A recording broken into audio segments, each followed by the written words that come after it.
하나님 말씀 봅니다. 하나님 말씀 두 군데를 보겠습니다.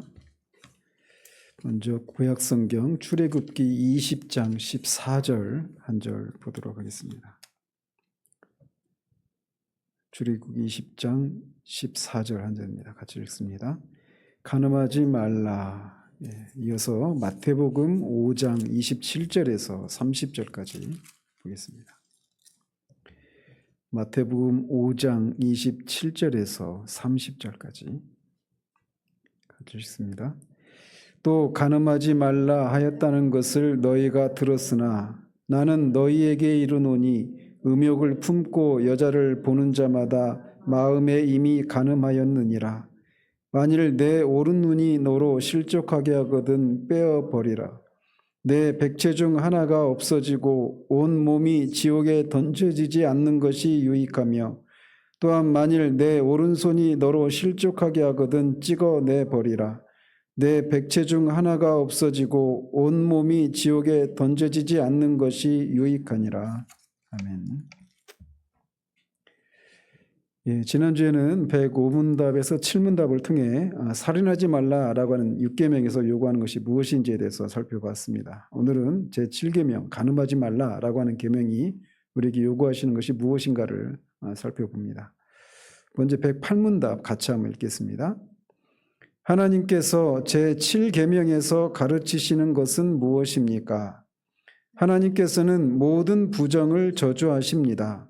따라서 우리는 거룩한 결혼관계에 있든지 독신으로 있든지 마음을 다해 그러한 부정을 증오하고 순결하고 절제 있는 삶을 살아야 합니다. 이 7계명은 1차적으로 간음하지 말라라고 이렇게 명령하고 있어서 1차적으로는 결혼한 사람이 배우자 이외에 결혼관계 이외에 다른 사람과 성적인 관계를 갖지 말라라고 하는 것인데 여기서도 지금 말하고 있는 것처럼 이게 더 포괄적인 그런 순결에 어긋나는 것을 금지하는 그런 계명으로 보는 것이 맞습니다. 따라서 이 계명은 결혼한 사람에게만 해당되는 계명이 아니라 결혼하지 않은 모든 독신 남녀에게도 지켜야 할 그런 계명이라고 할 수가 있는 거죠. 이 하이델베르크 요리문답의 저자인 우르시누스는 순결을 이렇게 정의를 내립니다.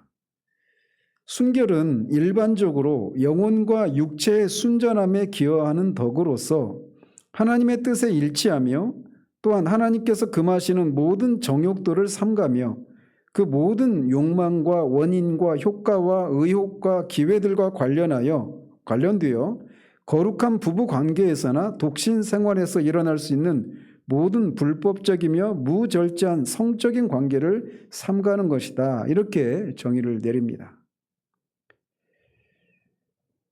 즉 우리가 독신이든지 아니면 결혼한 상태에 있든지 간에 순결을 지키는 것, 이것이 7계명에서 요구하고 있는 것이다 라고 말하면서 이게 단순히 우리의 행위로만 어떤 성적인 범죄를 저지르지 말라라고 말하는 것이 아니라 그 성적인 그 행위로 이어지게 만드는 그 모든 것들도 금지하고 있는 계명이다 라고 말하고 있는 겁니다.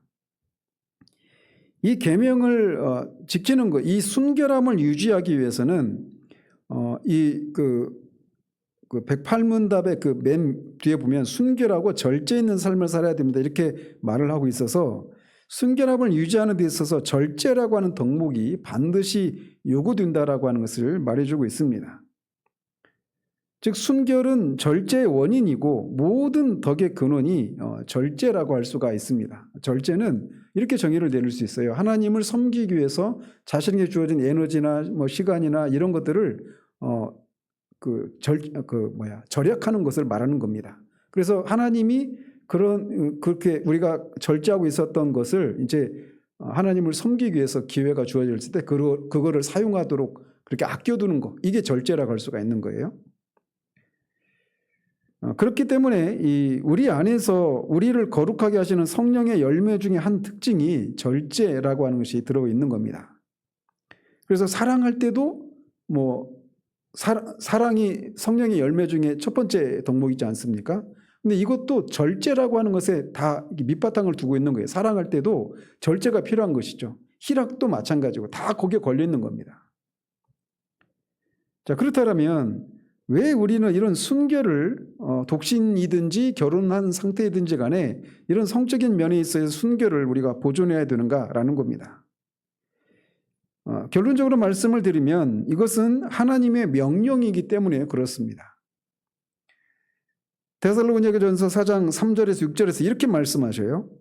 하나님의 뜻은 이것이니 너희의 거룩함이라 곧 음란을 버리고 각각 거룩함과 존귀함으로 자기의 아내 대할 줄을 알고 하나님을 모르는 이방인과 같이 세욕을 따르지 말고 이 일에 분수를 넘어서 형제를 해하지 말라. 즉 하나님의 뜻이 우리가 거룩하게 되는 것이라고 하는 그것을 위해서는 음란을 버리는 형제를 이방인들과 같이 세욕을 따르는 방식으로 부부를 또는 그 부부관계나 또는 그 결혼 전에 그런 남녀관계를 그렇게 대해서는 안 된다라고 말을 하고 있는 겁니다. 또 결혼으로 축소해서 말씀을 드리자면 결혼은 삼위 하나님과 안에 있는 그 하나됨을 다양성과 통일성을 드러내는 가장 대표적인 것이 결혼관계라고 할 수가 있습니다. 그 본질과 영광과 권세에 있어서는 하나이신 하나님이 한 분이신 하나님이 성부, 성자, 성령 삼위로 계시는 것이 삼일체의 존재 방식이 아니겠습니까?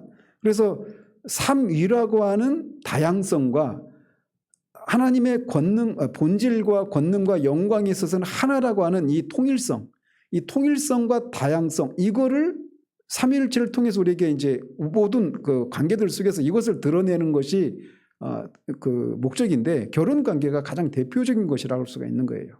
남자와 여자라고 하는 이 두 다양한 존재가 하나가 되는 거. 이게 그걸 통해서 이제 삼위 하나님의 존재 방식을 드러내는 이런 것이 결혼의 목적인데 이 부정한 것, 간음이라고 하는 것이 그것을 깨버리는 것이기 때문에 그거를 깨지 않기 위해서도 우리가 이 순결을 지켜야 된다라고 말할 수가 있는 겁니다.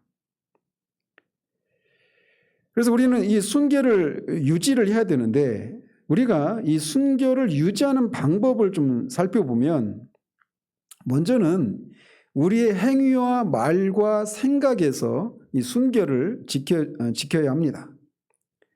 따라서 먼저는 행위와 관련해서 우리의 모든 감각기관을 통제해야 합니다. 이것은 우리의 눈이나 귀나 손과 같은 것들을 통해서 부정을 저지르는 것을 삼가하는 것을 말하는 거예요. 특별히 남자들의 경우에는 보는 것에 의해서 굉장히 큰 영향을 받거든요. 남자가 그런 존재입니다. 그래서 욥도 그런 고백을 하지 않았습니까? 내가 내 눈과 언약을 세웠나니 어찌 처녀에게 주목하랴. 그러니까 자신이 그렇게 보는 것을 이 눈을 통제해서 음란하고 부정한 생각 이런 죄를 저지르지 않도록 그렇게 모든 감각기관을 통제하는 것 이것이 필요하다라는 것입니다. 오늘날에는 특별히 인터넷 시대이기 때문에 얼마나 이 음란한 것과 쉽게 우리가 연결될 수가 있는 그런 시대입니까? 더더욱 이런 것들이 필요하죠. 또 어떤 음란한 그런 대화들 이런 대화들을 한다든지 우리가 손으로 그게 어린아이라 하더라도 이성을 접촉하는 것을 우리가 절제를 해야 됩니다. 어린아이라 하더라도 이성의 경우에는 우리가 어린아이들도 막 귀엽다고 이렇게 이런 것조차도 오늘날에 이제 우리 사회에서는 이것도 이제 법적으로도 이런 것들 많이 성숙한 그런 단계에 있긴 하지만 어쨌든 이런 대화를 외설적인 대화를 한다든지 이성과의 필요 없는 그런 접촉을 한다든지 이런 것에 있어서도 우리가 부정을 자극할 수가 있기 때문에 그런 것들을 우리가 통제를 해야 되는 거예요. 무엇보다도 우리의 생각에서 일어나는 불결한 생각들을 우리가 물리쳐야 합니다.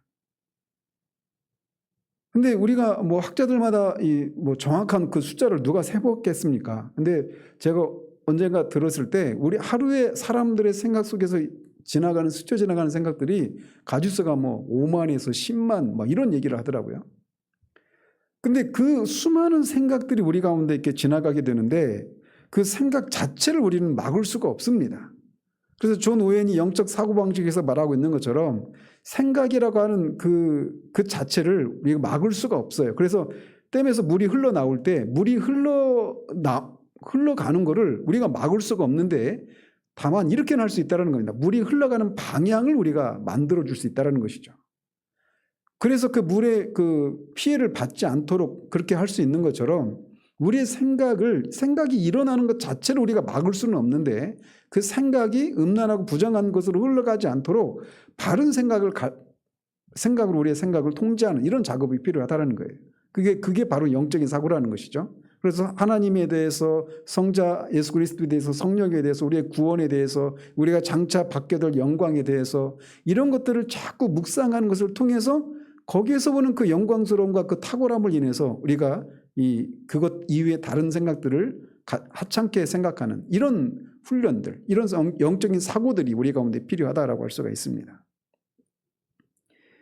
조금 더 이 적극적인 방법이 있다라면 먹고 마시는 데 있어서 우리가 절제하는 것도 필요합니다. 특별히 음란과 연결되어 있는 것 중에 우리가 많이 접하는 것이 뭐냐면 술이에요. 술을 마시게 되고 술이 우리를 통제하기 시작하면 이게 금방 음란한 것과 연결이 됩니다.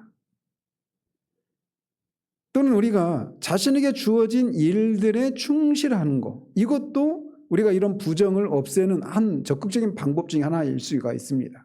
대표적인 사례가 있다면 다윗의 사례죠. 다윗이 왕들이 나갈 그 전쟁에 나가지 않은 채 예루살렘에 머물러 있다가 저녁에 낮잠을 자고 저녁에 그렇게 밧세바를 보고 목욕하는 밧세바를 보고 그 돌이킬 수 없는 그런 끔찍한 죄를 저지르지 않습니까? 그래서 만약에 다윗이 그 전쟁에 그냥 나갔더라면 아마 그런 일은 없었을 거예요.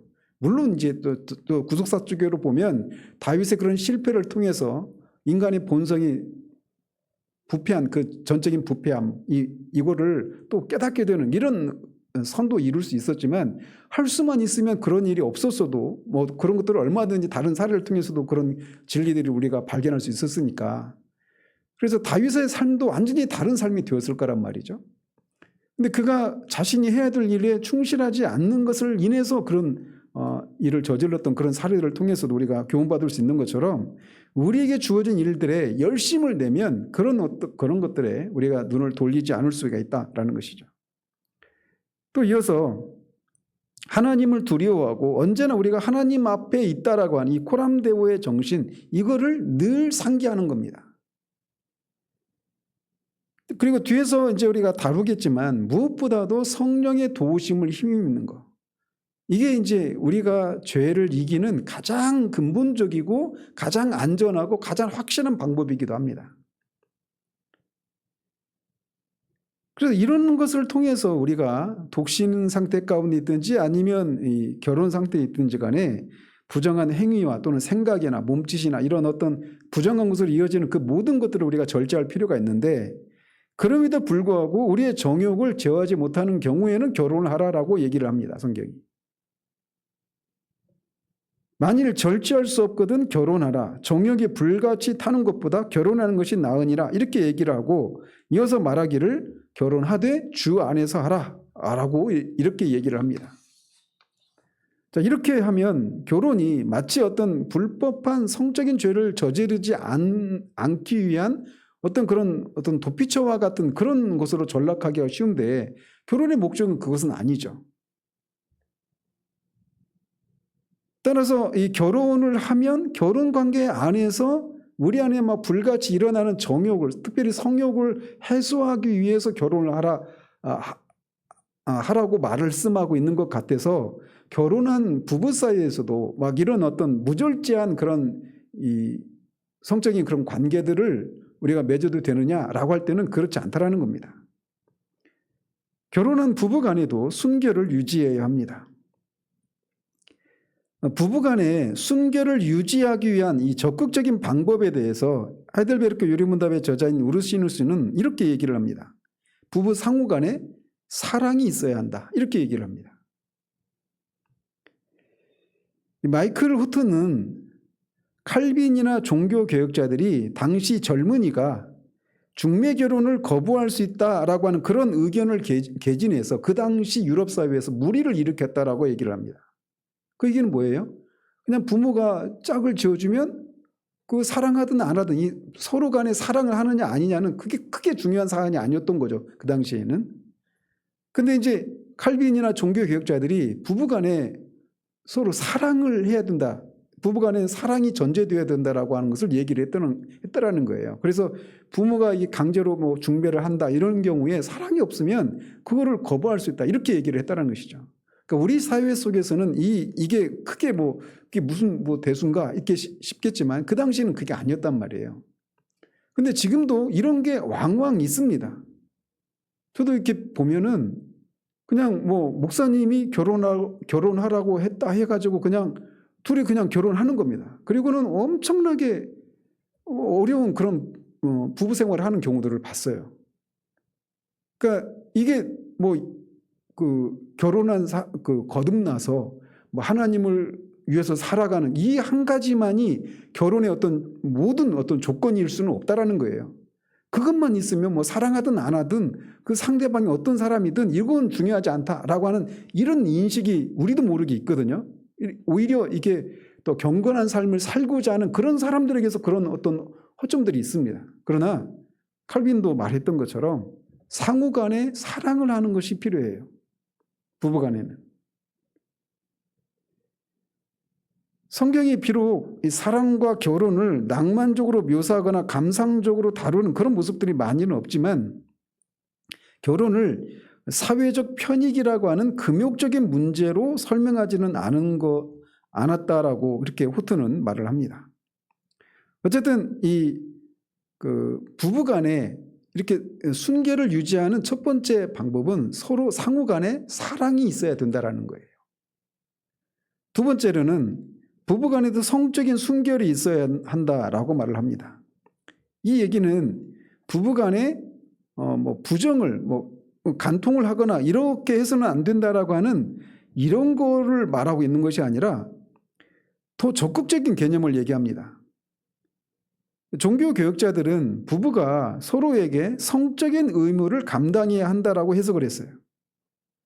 그러니까 여러분이 청교도들에 대해서 이 잘못된 생각 중에 하나가 뭐냐면 이 성적인 부부 간의 이 성적인 관계, 이 부부 관계 이 문제에 대해서 그들은 굉장히 이거를 죄악시하고 그랬을 것처럼 생각되죠.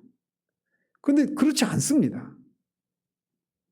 그래서 종교 교육자들은 부부가 서로에게 성적인 의무를 감당해야 된다라고 얘기를 했고 이거를 감당하지 않는 것이 이혼의 사유가 될 수도 있다. 이렇게까지 적극적으로 해석을 했어요.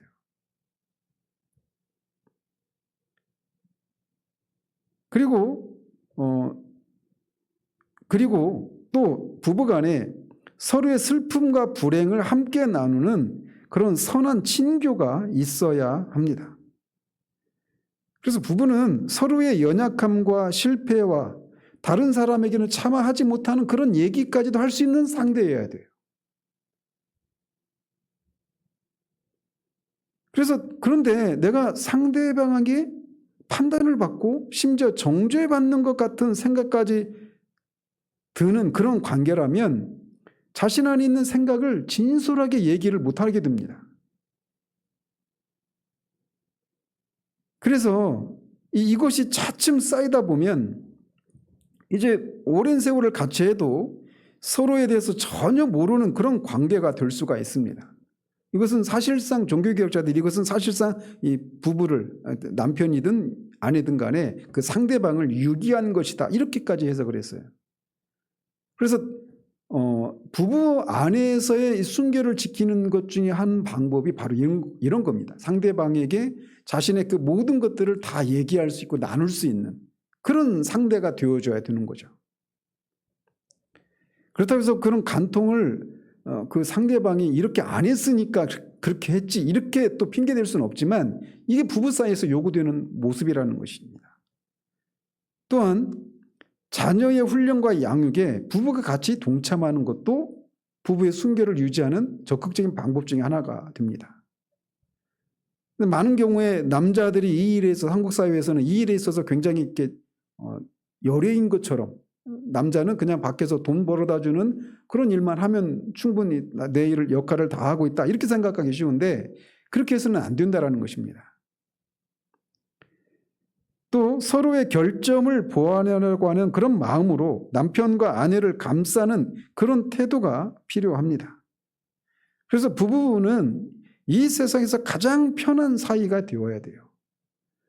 그래서 그 말이 뭐 아무렇게 대해도 상관이 없다 이런 말이 아니라 서로의 연약함을 있는 그대로 드러내도 그것 때문에 판단받고 정죄받는 이런 생각을 갖는 것이 아니라 그런 것들을 품어주고 하는 이런 것들이 있어서 서로를 그런 것들을 가지고 얘기를 할 수 있고 또 그런 얘기를 했을 때 서로 공감하고 돕고 받는 이런 과정을 통해서 서로가 이렇게 온전한 사람이 이루어져 가는 겁니다.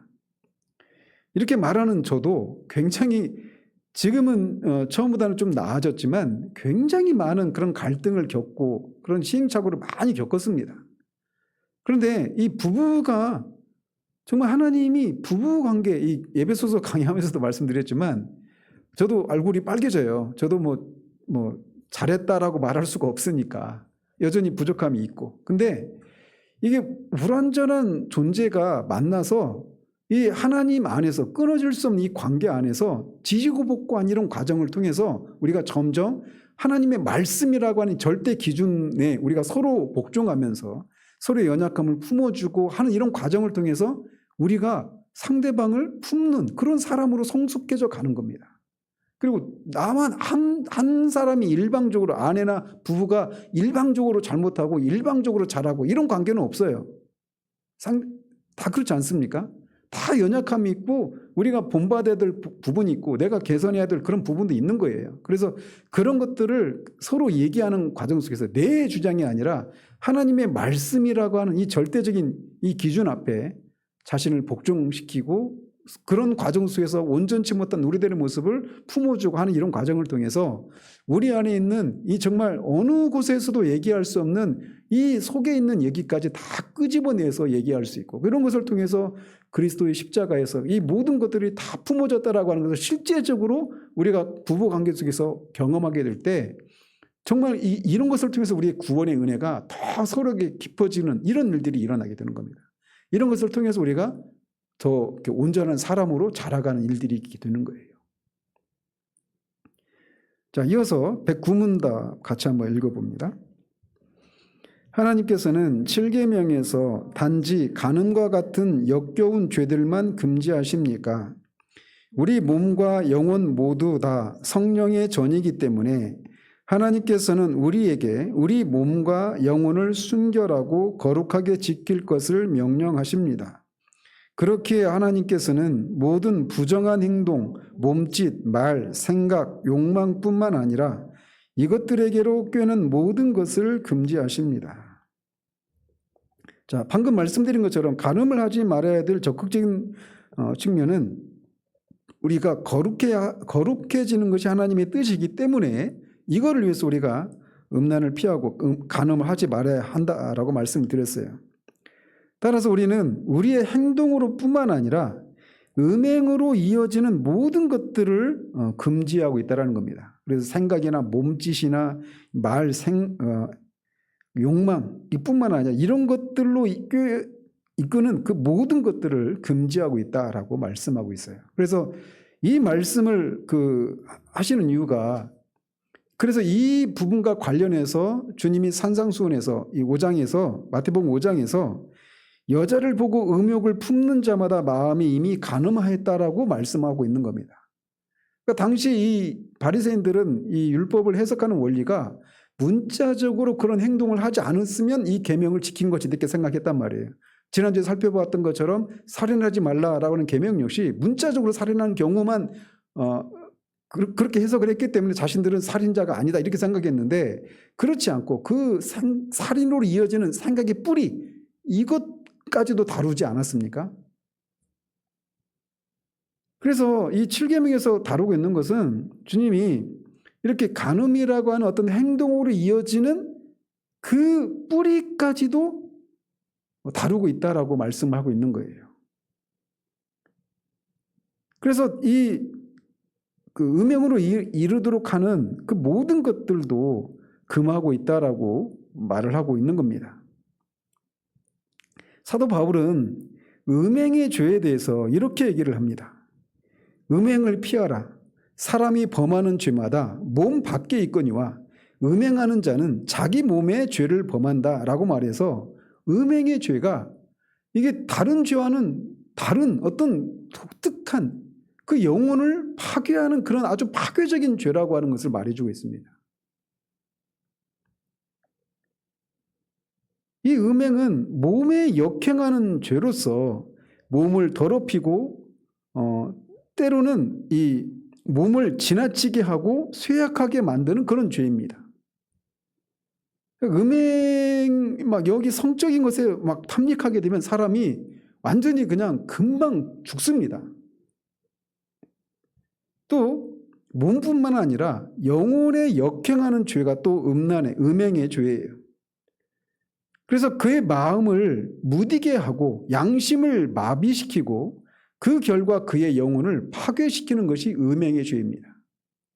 그래서 오늘날 이 목회자들의 이 7계명이라고 하죠. 이 간음죄와 관련해서 목회자들 안에서 굉장히 많은 사람, 제가 그 뉴스나 이런 걸 통해서 알고 있는 사람만 해도 굉장히 많은 숫자예요. 유명한 그런 목사님들 중에 굉장히 이것과 연루된 7계명을 어긴 이런 분들이 굉장히 많습니다. 근데 그런 죄를 지었을 때 사람들이 우리 생각에는 굉장히 부끄러워하고 이거를 빨리 회개하고 돌이킬 것 같잖아요. 근데 여러분들이 한번 뉴스 그 이슈화된 그런 사례들을 한번 보십시오. 대부분 있잖아요. 다 뭐 그 상대방을 뭐 이단이다, 무슨 꽃뱀이다 이렇게 하면서 그거를 자꾸 핑계를 댑니다. 그러니까 이게 음행의 죄를 짓게 되면은 영혼이 파괴되면서 양심이 마비가 되어버리는 거예요. 처음에는 그런 게 이제 처음에는 안 그러겠죠. 근데 이게 지속이 되면은 그렇게 되어버리는 거예요. 그래서 이게 음행의 죄가 굉장히 다른 죄와는 아주 그 구별되는 그런 아주 그 파괴적인 그런 죄라고 하는 것을 성경 우리에게 말해주고 있어요. 또 이것은 그의 이름에 먹칠을 하는 죄이기도 합니다. 그러니까 그동안 이루어놨던 그 모든 것들이 완전히 그냥 부정되는 거예요. 여러분이 그 음행의 죄를 저지른 그런 유명한 목사님의 책들을 다시 읽겠습니까? 아마 그냥 혐오감이 일 거예요. 읽고 싶지도 않을 겁니다. 그간 쌓아놨던 그 모든 것들을 그냥 한순간에 다 잃어버리는 거예요. 또 그것은 또 재산과 자산을 탕진시키는 그런 죄이기도 합니다.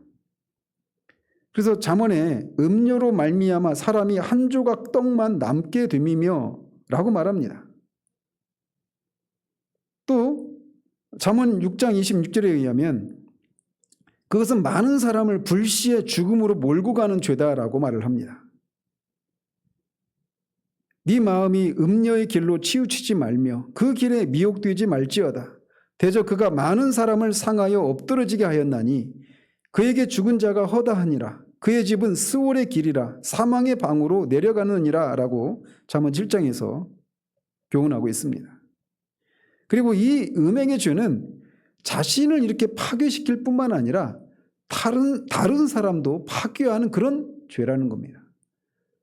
당장 그 상대방 배우자도 그렇고 그 상대방의 배우자 그리고 그 가족들 연루된 이 가족들이 완전히 엄청난 그런 타격을 입히는 죄가 바로 이런 거란 말이죠. 그렇기 때문에 이것에 이르도록 하는 그 모든 것들을 금지하고 있다라고 말할 수가 있어요. 이게 이렇게 파괴적이기 때문에. 물론 회복의 가능성이 없냐? 그렇지 않습니다. 다윗의 사례를 통해서도 알 수 있는 것처럼 하나님 앞에 회개하고 돌이켜서 오히려 그것을 통해서 더 하나님 앞에 은혜의 복음, 사조의 은혜의 복음을 더 담대하게 전할 수 있습니다. 그러나 현실적으로 보면 그런 사례들을 찾기가 쉽지가 않아요.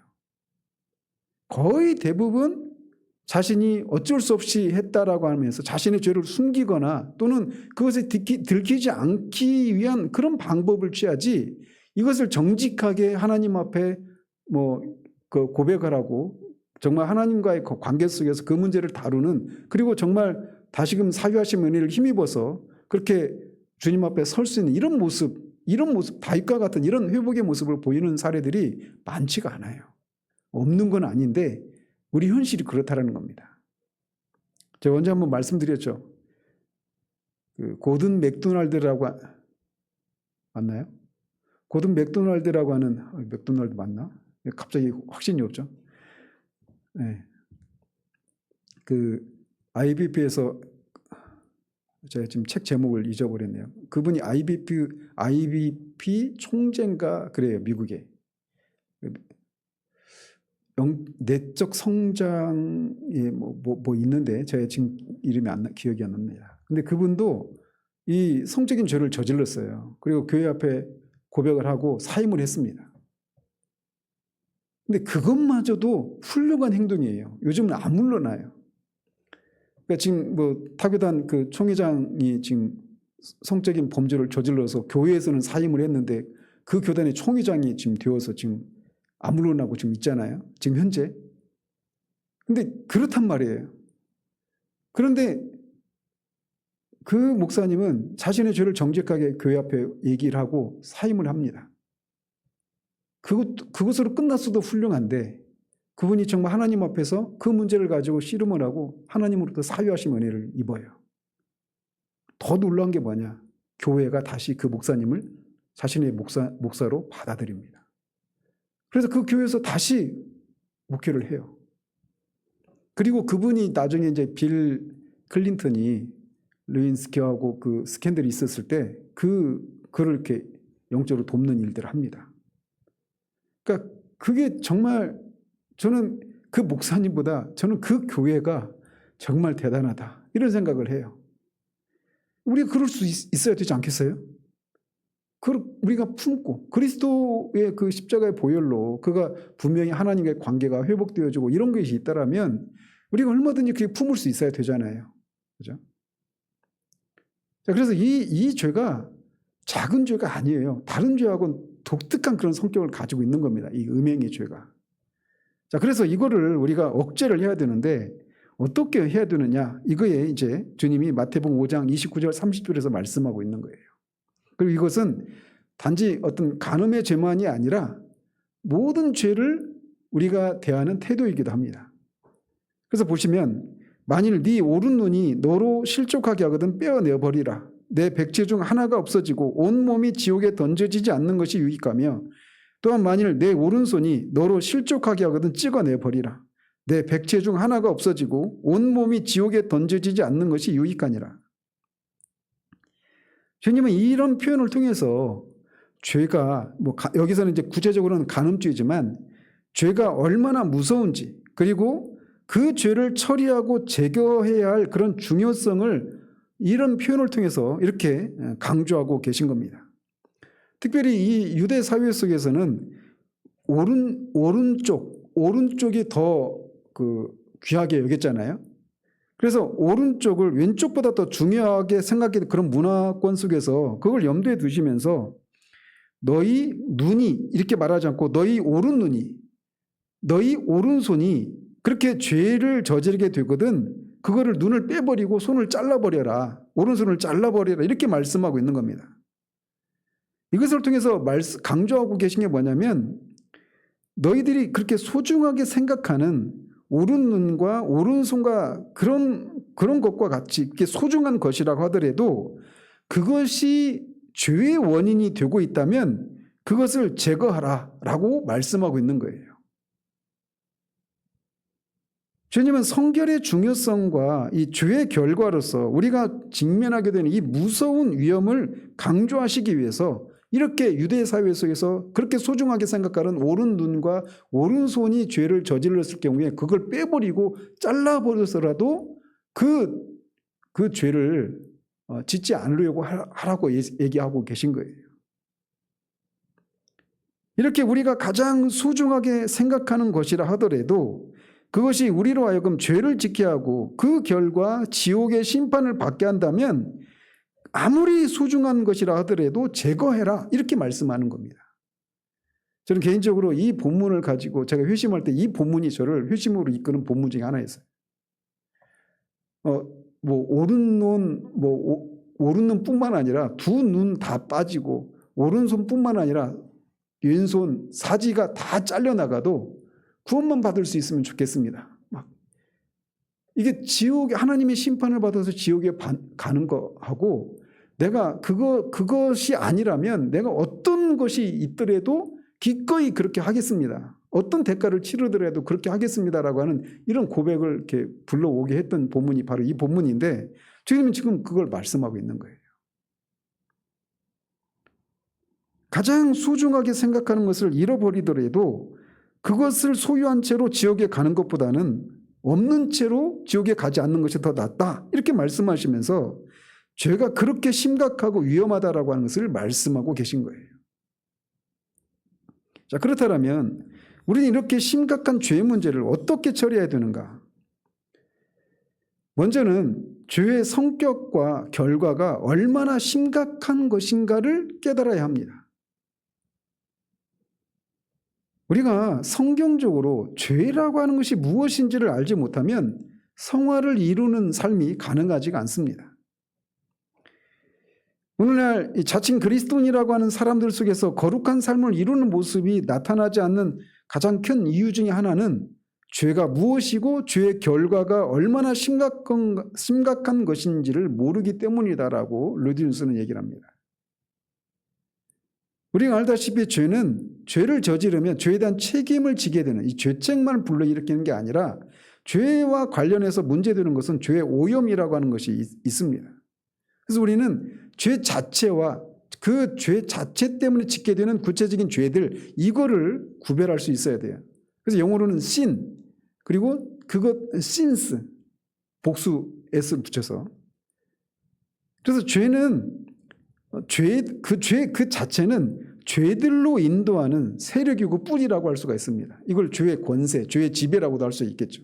죄 자체를 그래서 사람이 어떤 구체적인 어떤 죄된 행동들을 하지 않아도 사람은 죄 지배 아래 있는 그런 본성이 부패한 타락한 그런 존재라고 성경은 우리에게 말해주고 있어요. 마치 이것은 샘물의 근원이 독으로 오염이 되어 있는데 그 샘으로부터 흘러나온 물을 해독하려고 하는 노력들이 부질없는 것과 같습니다.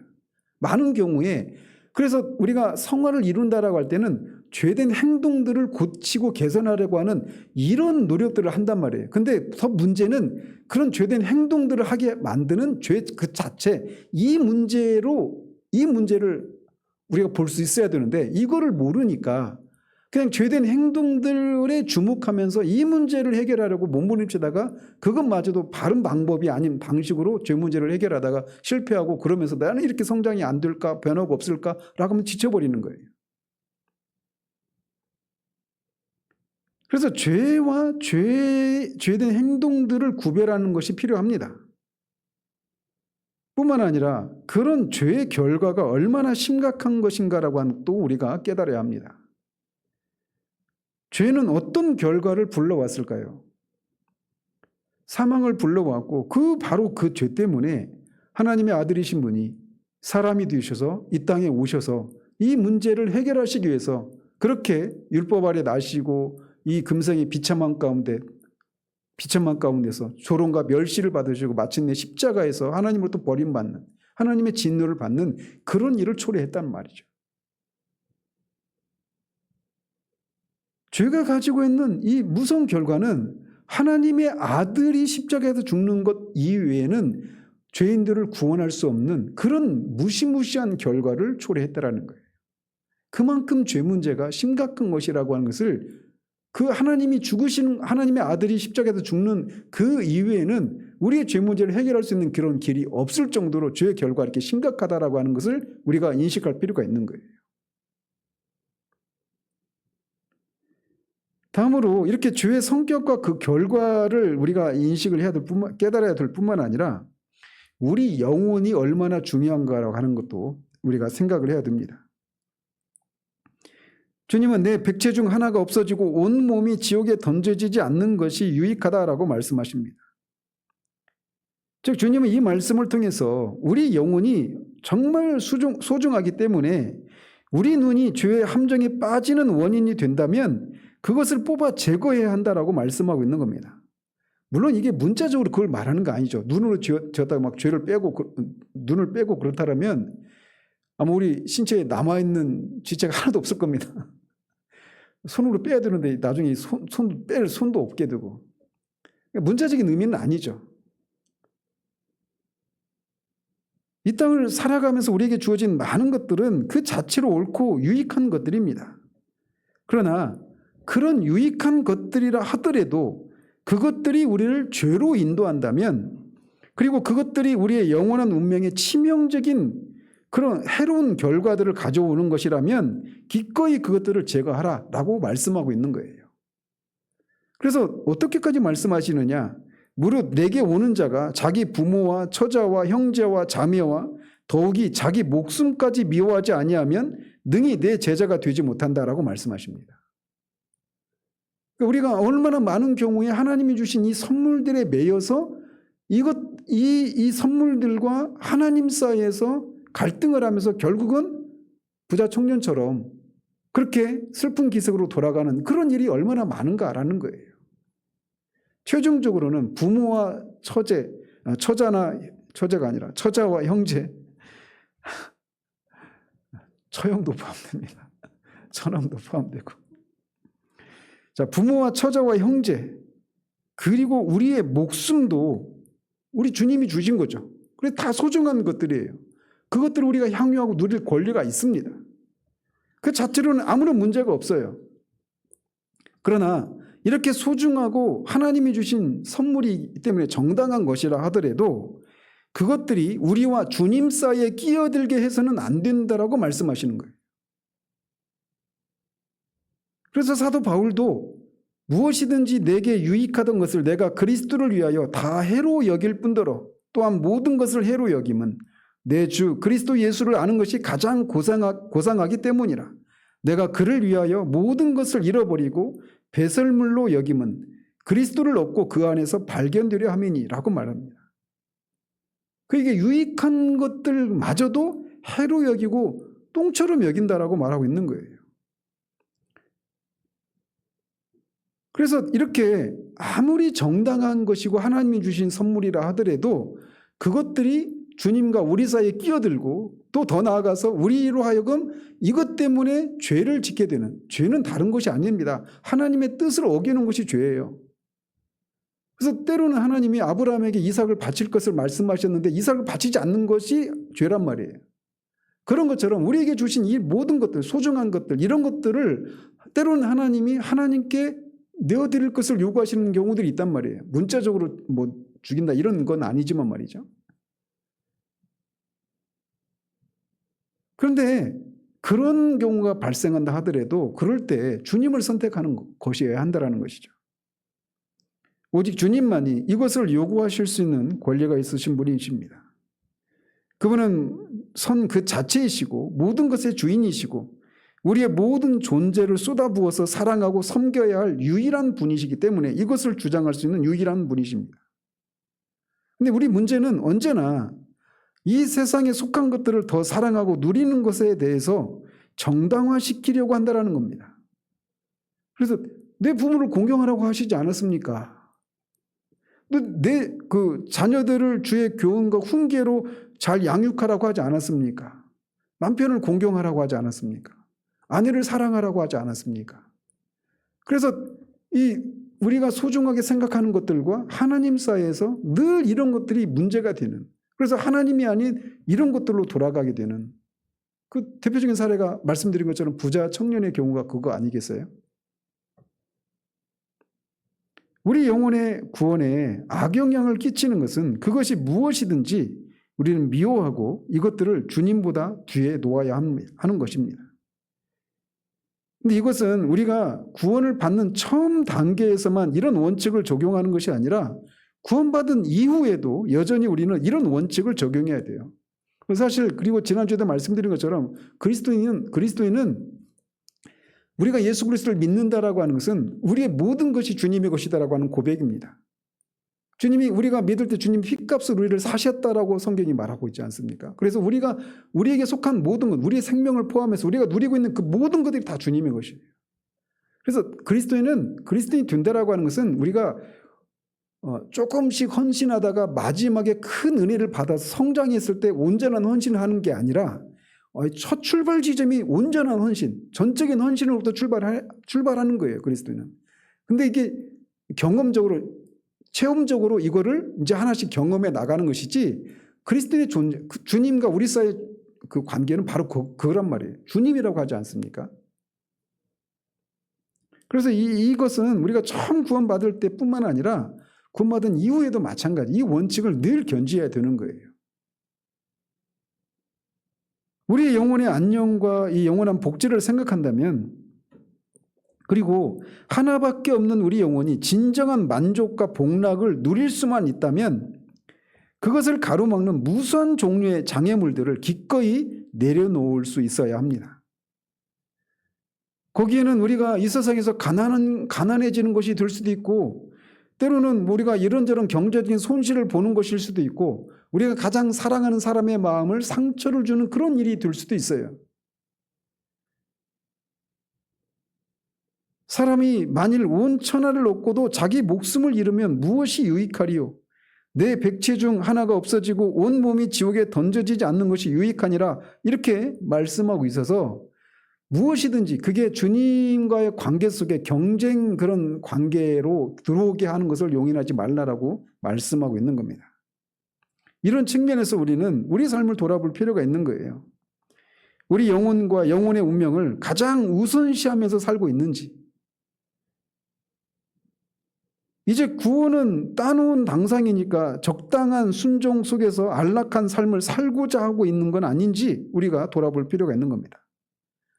주님과의 관계를 잃어버리지 않기 위해서, 그로 인해서 우리 영혼이 진정한 만족을 누린다면 아무리 소중한 것이라도 기꺼이 잃어도 좋다라고 하는 생각으로 무엇인가를 결정하고 무엇인가를 잃어버릴 각오로 살고 있는지 돌아봐야 되는 거예요. 수시로. 그래서 우리가 죄를 이기고 억제하는 첫 번째 원리가 죄의 성격과 죄의 결과가 얼마나 큰 것인가를 우리가 돌아봐야 된다면, 두 번째는 우리가 영혼이 얼마나 소중한가라고 하는 것을 우리가 돌아볼 필요가 있는 거예요. 영화를 사랑하는 너희여 악을 미워하라 라고 시편 기자가 말을 합니다. 그래서 우리는 죄를 미워하고 어떤 희생을 치르더라도 이것을 멸하기 위해서 노력을 해야 되는데, 죄를 미워하기 위해서는 죄를 연구하고 죄의 작용을 이해하는 것이 필요합니다. 죄가 어떤 성격을 가지고 있는 것인가를 교묘하게 우리를 속이거든요, 죄는. 그래서 이것들에 대해서 연구하는 것이 필요해요. 이것에 탁월한 분들이 청교도들이에요. 특별히 존 오웬이 이 부분에 있어서 굉장히 탁월합니다. 그 존 오웬의 이 죄죽임의 교리, 이것 때문에 저는 힘든 시간을 보냈긴 했지만, 존 오웬의 이 죄죽임의 교리를 바르게 이해하면 우리가 죄를 경계하고 죄를 이길 수 있는 그런 원리들을 발견할 수 있어요. 그래서 이런 것을 위해서 실제적인 적용을 하자면 우리가 육신에 기회를 제공하지 말아야 하는 겁니다. 우리 안에는 늘 타오르는 정욕이라고 하는 불이 있습니다. 그래서 이 불이 기름에 가까이 가지 않도록 그런 조치를 우리가 취해야 되는 거예요. 예를 들어서 우리가 음란한 문제와 관련해서 우리가 읽는 거 또는 보는 거, 듣는 거 또는 사람들과의 대화나 만남, 이런 것 속에서 우리의 죄를 자극하는 것들로부터 멀리해야 됩니다. 그리고 기억해야 될 것은 우리 자신을 신뢰하지 말아야 됩니다. 그리고 여러분들도 누구도 이런 문제와 관련해서 누구도 신뢰하지 말아야 됩니다. 목사님들이 많이 성적인 문제와 무너지는 것 중에 하나가 뭐냐면, 목사님 자체도 문제가 있지만 성도들이 우리 목사님이야 이런 거, 저도 여러분이 신뢰하지 말아야 된다. 이 문제와 관련해서는 어느 누구도 자신에서는 안 돼요. 그래서 지혜로운 길은 이런 것들로부터 멀리하는 겁니다. 데살로니가전서 5장에서 말하고 있는 것처럼 악은 어떤 모양이라도 버리라 라고 말합니다. 그래서 유명하고 막 그 사람들 안에는 유명하고 막 그런 목사님에 대한 유명 셀럽들에 대한 이 그 동경이랄까 이런 게 있거든요. 뭐 어떤 스포츠 스타든 뭐 연예인이든 누구든 간에 이 유명한 사람과 내가 친하고 더 다른 사람과 더 친밀한 관계를 누리는 것에서 오는 내가 뭔가 좀 그 나은 사람이 된 것 같은 그런 마음이 있어요. 그래서 그 셀럽들과 친하고 이런 것들이 막 있단 말이에요. 그런 것처럼 똑같이 이 교회 안에도 이런 게 있어요. 유명한 목사님하고 내가 막 더 이런 게 있어요. 이게 규모가 있든 없든 간에 다 그게 있습니다. 사람들 안에. 그래서 뭐 유명한 뿐만 아니라 우리도 마찬가지, 우리 안에서도 얼마든지 그런 것들을 통해서 사탄이 우리를 넘어뜨릴 수 있어요. 그런 면에서 우리가 어떤 누구도 신뢰해서는 안 돼요. 이 부분에 있어서. 저도 여러분이 신뢰하시면 안 돼요. 그래서 절대적으로 1대1 이렇게 남녀 간에 그런 기회가 있거나 신방 갈 때도 그렇게 하면 안 되고 그 교회 안에서도 마찬가지예요. 절대로 그렇게 하면 안 됩니다. 근데 다 그렇게 해서 넘어지는 거예요. 누가 사람 많이 있는 자리에서 그런 일을 하는 게 아니잖아요. 그래서 절대 누구도 신뢰하지 마십시오. 누구도. 자, 이런 것들이 어떤 소극적인 측면에서 우리가 순결을 유지하는 방법이었다면 적극적인 측면을 보면 우리가 우리를 부르신 그 목적이, 영원하신 목적이 무엇인가를 우리가 적극적으로 묵상을 해야 됩니다. 우리를 부르신 것은 잘못된 것을 하지 않는 사람이 되는 것이 전부가 아닙니다. 그분이 우리를 부르신 것은 훨씬 더 높고 거룩한 것입니다. 그것은 이 음란한 것과 관련해서 말씀을 드리자면 그 모든 것의 뿌리인 마음, 우리 마음이 청결해지는 것이다라고 할 수가 있습니다. 즉 행동으로 죄를 짓지 않는 것이 아니라 마음으로도 죄를 짓지 않는 이런 사람이 되는 것이에요. 그래서 마음이 시기나 질투, 증오, 악의, 음란한 생각을 품지 않는 정도가 아니라 사랑과 순결한 생각으로 가득 차는 것, 그런 사람이 되는 것, 이것이 우리를 부르신 목적이라는 거죠. 즉 다른 말로 표현하면 주님의 마음을 본받는 겁니다. 그분을 닮는 것이고 그것이 우리를 부르신 목적이에요. 그것을 위해서 그리스도가 생명으로 우리 안에 거하고 계신 겁니다. 성령을 통해서 말이죠. 단지 악한 행동을 하지 않는 것이 아니라 디도서 2장 14절에서 말하고 있는 것처럼 모든 선한 일에 열심을 내는 친백성이 되는 것이라는 것이죠. 또 에베소서 5장 27절에서 말하고 있는 것처럼 자기 앞에 영광스러운 교회로 세우사 티나 주름 잡힌 것이나 이런 것들이 없이 거룩하고 흠이 없게 하려 하십니다. 이게 우리를 부르신 궁극적인 목적이라는 거예요. 동시에 이렇게 우리를 부르신 주님의 영광을 묵상해야 합니다. 존 오웬이 말했던 것처럼 이 땅에서는 그리스도의 인격에 나타난 그런 영광의 신비를 우리가 믿음으로 바라보다가 이제 천국에 들어가면 우리가 직접 눈으로 보게 될 것인데 그 그리스도의 영광을 끊임없이 묵상하는 거예요. 앞에서 말씀드린 영적 사고방식의 핵심이 바로 이겁니다.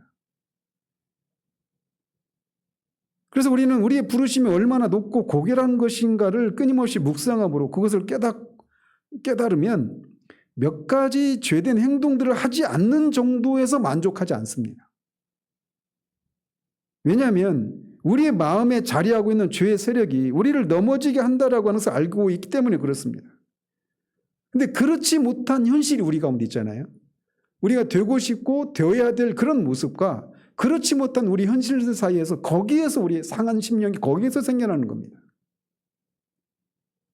주님의 부르심의 목적은 저렇게 높은데 나는 아직도 너무나 이 천박하고 얄팍하고 막 음란하기 짝이 없는 그런 것들을 깨닫고 우리 심령이 상하게 되는 겁니다.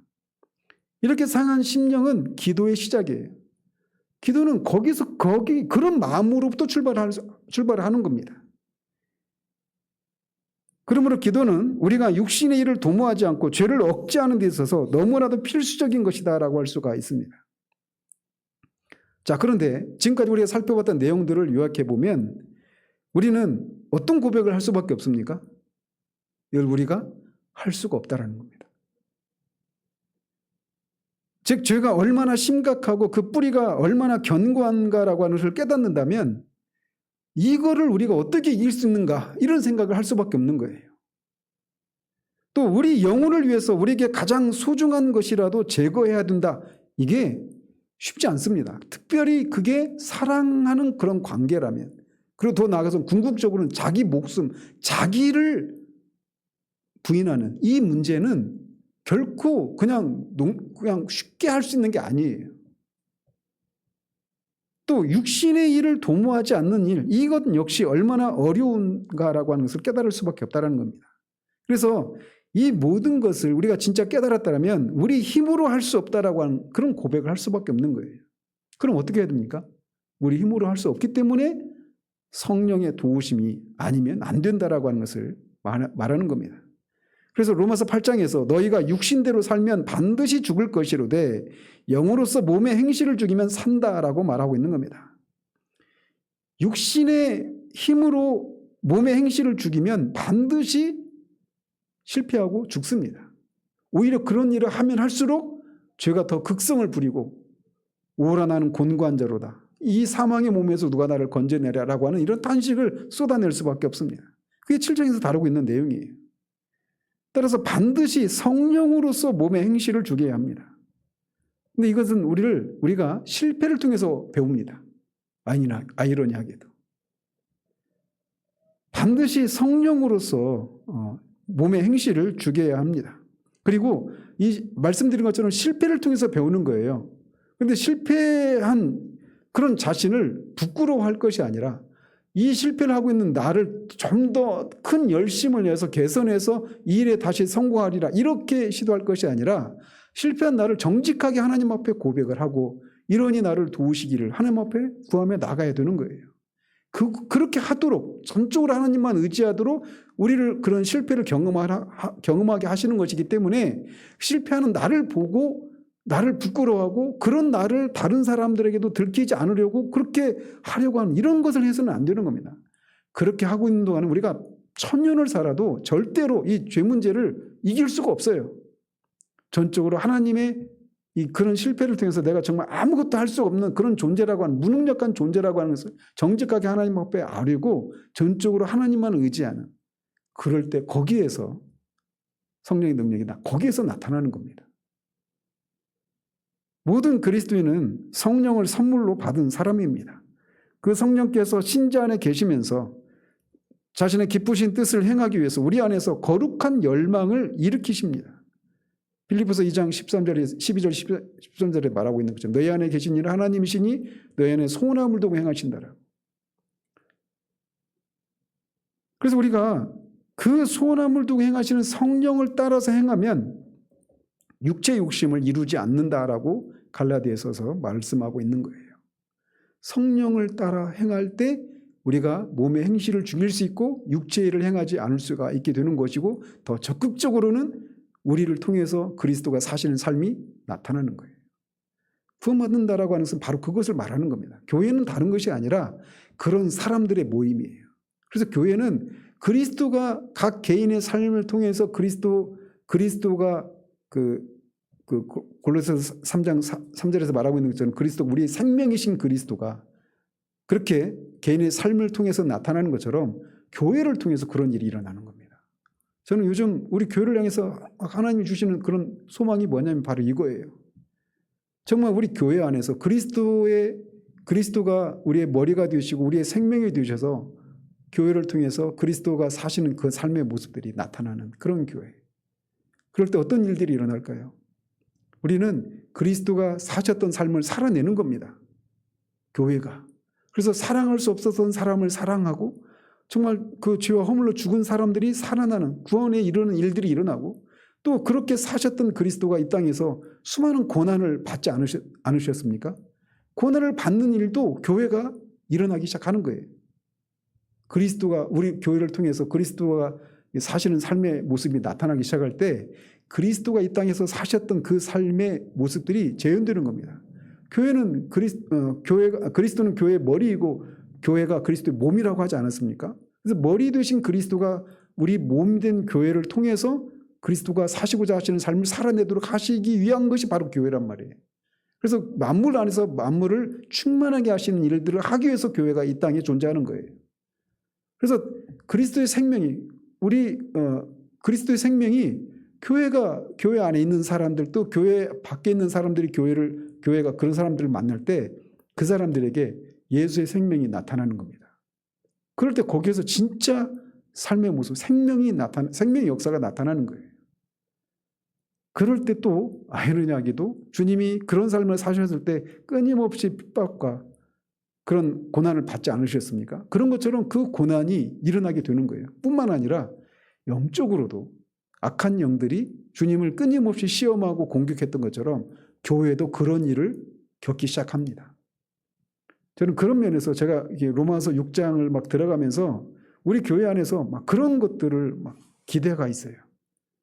그래서 우리 안에서 긍정적인 측면에서 주님의 그 능력과 생명이 나타나는, 그래서 구원의 역사가 나타나는 이 일뿐만 아니라 이제 교회가 정말 주님이 우리의 진짜 머리가 되시기 때문에, 그래서 우리 교회를 통해서 주님이 하시고자 하신 일들을 하게 될 때 교회가 고난이 있게 되고 또 악한 영들과의 그런 영적인 싸움이 실제로 들어가는 일들이 일어날 것이다라고 하는 그런 생각들을 합니다.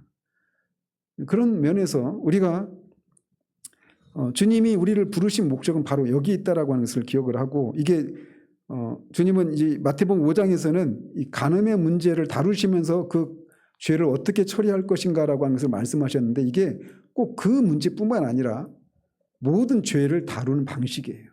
그래서 성령을 좇아서 우리가 행할 때 이 죄 문제를 우리가 이길 수가 있는 거예요. 그리고 실제적인 거룩함을 이루는 일들이 가능하다는 것이죠.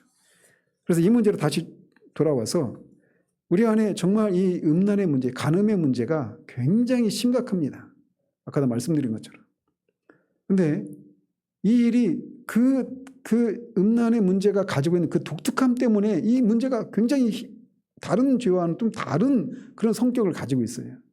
그래서 회복이 쉽지가, 그 죄사함을 받고 다시 회복하는 이런 과정 속에 어떤 어려움들이 있을 수 있어요. 그러나 그럼에도 불구하고 이 죄 역시 얼마든지 그리스도의 보혈로 우리가 깨끗이 씻김 받을 수가 있다라는 것입니다. 그래서 누구라도 다 사람인지라 누구라도 실패할 수 있지만 그 실패를 정직하게 또 교회 앞에 또 하나님 앞에 정직하게 아뢰고 자신의 죄를 회개하고 정말 다시금 우리가 돌아오는 일들이 있다라면 우리도 얼마든지 그런 사람들을 받을 수 있어야 돼요. 그리스도가 하나님이 받으신 것처럼 우리도 그렇게 받을 수 있는 그런 사람들이 되어야 하는 것입니다. 어쨌든 간음하지 말라라고 하는 이 계명 속에서 우리가 하나님이 요구하시는 것은 바로 이런 순결입니다. 영혼과 육체에 있어서 순결을 지키는 그런 우리들 되기를 바랍니다. 기도하겠습니다. 하나님 아버지, 간음하지 말라라고 한 이 계명이 얼마나 많은 부분에서 많은 영역에서 지금 무너져 가고 있는가를 우리가 보며 개탄할 수밖에 없는 상황들을 우리가 지나고 있습니다. 우리가 하나님이 우리를 부르신 것은 우리가 하나님이 거룩하신 것처럼 우리도 거룩한 사람이 되어지는 것. 그래서 소극적인 측면에서 우리의 마음의 행실과 우리의 마음과 생각에 이 음란하고 하나님 앞에 온전치 못한 생각들, 행동들이 없는 것뿐만 아니라 정말 주님의 마음을 우리가 담고 주님이 사셨던 그 삶을 살아내는 것, 그것을 위해서 우리를 부르셨는데 그것을 살아낼 수 있는 그런 삶의 원리들을, 진리들을 우리가 바르게 알고 실체적으로 그 능력을 경험하는 그런 우리들 될 수 있도록 하나님 도우시기를 원합니다. 예수 그리스도 이름으로 기도합니다. 아멘.